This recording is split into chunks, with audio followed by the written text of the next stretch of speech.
महायुती सरकारने अर्थसंकल्पात कर्जमाफीला बगल दिल्याने राज्यातील शेतकऱ्यांसह विरोधी पक्षाने आक्रमक भूमिका घेतली आहे।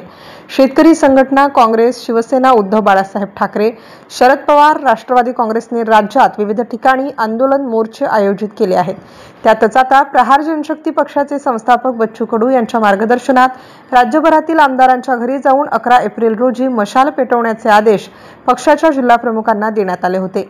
यावरून मूर्तिजापूर विधानसभा मतदारसंघाचे आमदार हरीश पिंपळे यांच्या निवासस्थानी बार्शीटाकळी तालुक्यातील प्रहार जनशक्ती पक्षाच्या कार्यकर्त्यांनी रात्री 11 वाजताच्या सुमारास मशाल हातात घेऊन अनोख्या पद्धतीने आंदोलन केले।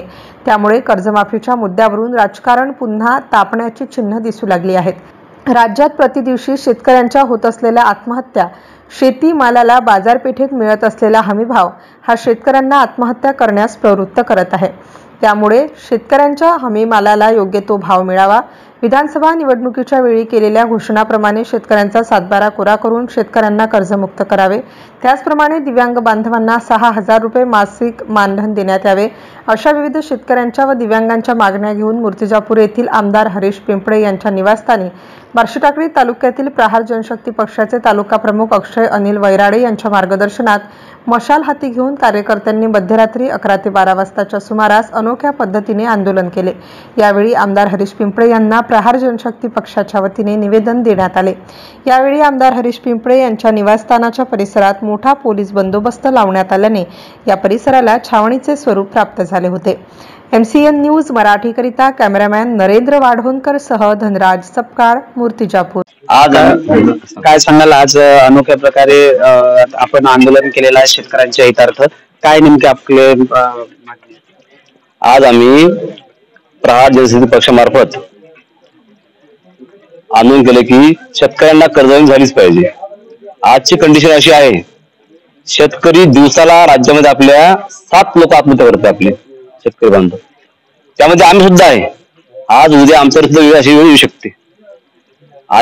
जसं आपल्या आमदार साहेबांनी सांगितलं की नाफेडनी भरपूर माल खरेदी केला, पण आमदार साहेबाला ही खरी परिस्थिती माहितीच नाही। खरी परिस्थिती अशी आहे की नाफेडला जो माल टाकला तो फक्त व्यापाऱ्यांनी टाकला, कारण शेतकऱ्यांचं जसं शेतामध्ये बी पेरलं तेव्हापर्यंत कर्ज काढतो, तर माल घरी येईपर्यंत, जसा माल घरी आला तर ते कर्ज सावकार लोक थांबत नाहीत, कारण कोणा दागिने गावं असतं, कोणा सोनं गावं असतं, आणि सावकार लोक घरी चक्कर चालू असतो करासाठी। त्यामुळे शेतकरी घाई करतो, नाफेडमध्ये लवकर नंबर लागत नाही। आज जर आपण अर्ज रजिस्ट्रेशन केलं तर 2 महिने 4 महिने तोपर्यंत कोणीही थांबत नाही, तो व्याजातच शेतकरी मरतात आज। त्यामुळे शेतकऱ्याचा माल खरा व्यापारी विकतो आणि त्याचं पूर्ण प्रॉफिट फक्त आणि नाफेड मार्फत व्यापाऱ्याला मिळतो, शेतकऱ्यांना मिळतं। पाऊल काय असेल आपलं पुढचं पाऊल? आजचा आमचा इशारा आहे, आमचा आज हा फक्त प्रहारचा एल्गार आज, आणि उद्या जर राज्य सरकारनं कर्जमाफ केली नाही तर आम्ही पूर्ण महाराष्ट्रावर प्रहार जनशक्ती पक्षाच्या वतीने तीव्र आंदोलन छेडणार आहोत। काही तालुक्यातल्या मतदारसंघातल्या शेतकरी संघटनेने येत्या 1 मेला म्हणजे महाराष्ट्र दिनी चक्का जामचा इशारा दिलेला, त्यात आपला सहभाग आमचा त्यांना पाठिंबा आहे, कारण प्रहार पक्ष हा आमचे बच्चू वंदनीय बच्चू हे नेहमी शेतकऱ्याच्या पाठीमागे उभे असतात आणि शेतकऱ्याचे प्रश्न तेच मांडतात। आज जसे आमचे बच्चू विधानसभेला दुर्दैव पराभूत झाले, आज बच्चू सारखे प्रश्न उचलणारा विधानसभेत करणारा कोणताच नेता नाहीये आणि होणार पण नाही। आणि कंडिशन अशी आहे, अत्यंत वाईट कंडिशन, बेकार कंडिशन आहे।